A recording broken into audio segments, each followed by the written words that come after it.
Next up, many dairy producers are also feeling the strain from the COVID-19 pandemic.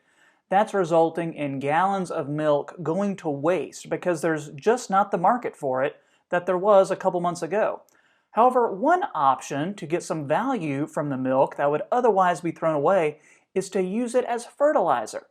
Livestock and Environmental Engineer Rick Koelsch joined me to explain how it could work. Well, it has certainly the fertility components that are important for growing a corn crop or other crops. It certainly has a nitrogen value to it, a phosphorus, potassium value, all nutrients that are important to a crop.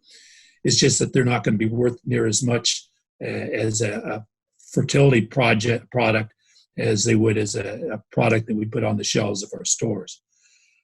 We would typically find that in 1,000 gallons of milk applied, there's 46 pounds of nitrogen, about 26 pounds of phosphate.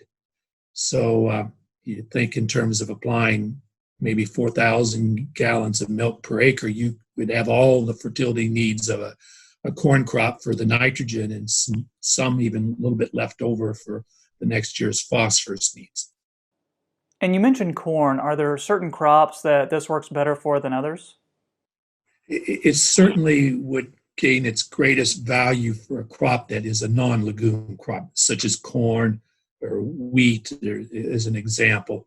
It's a good place to gain value out of the protein or the nitrogen value of that milk.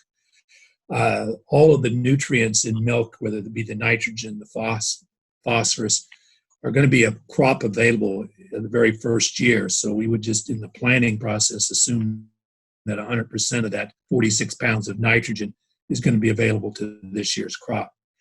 We can put it in a legume type crop, let's say put it in prior to soybeans or add it after we've harvested, immediately after we've harvested an alfalfa crop when we haven't had much regrowth. We could certainly apply it, and those crops will utilize the nitrogen. But if they didn't have that nitrogen available, they would fix their own nitrogen. So it's not like we're saving any dollars by putting it on a legume crop. What are some obstacles that one might run into when using milk as a fertilizer? Okay. My major thought process would focus on there are a couple of environmental risks associated with milk if we were to land apply it, and how do we minimize those risks?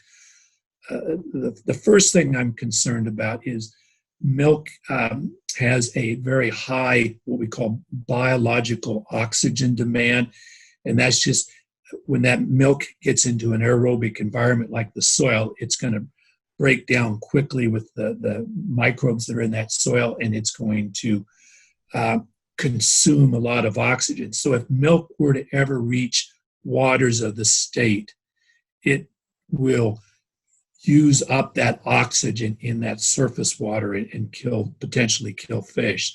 They say that 1 pint of milk consumes enough oxygen to remove all the oxygen from 1,600 gallons of water.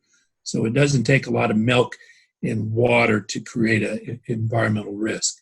So put it on land where we can do that biology in the soil, and we don't want that biology to occur in water.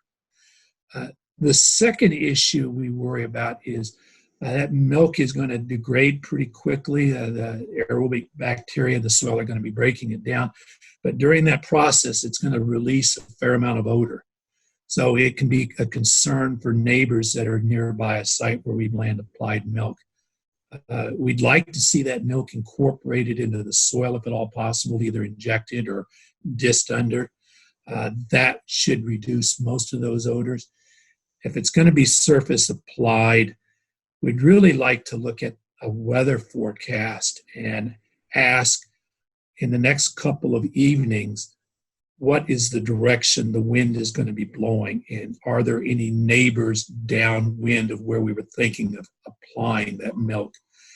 Because those odors in the evening hours is when we get our inversions of air and the inversion of odor near the ground level.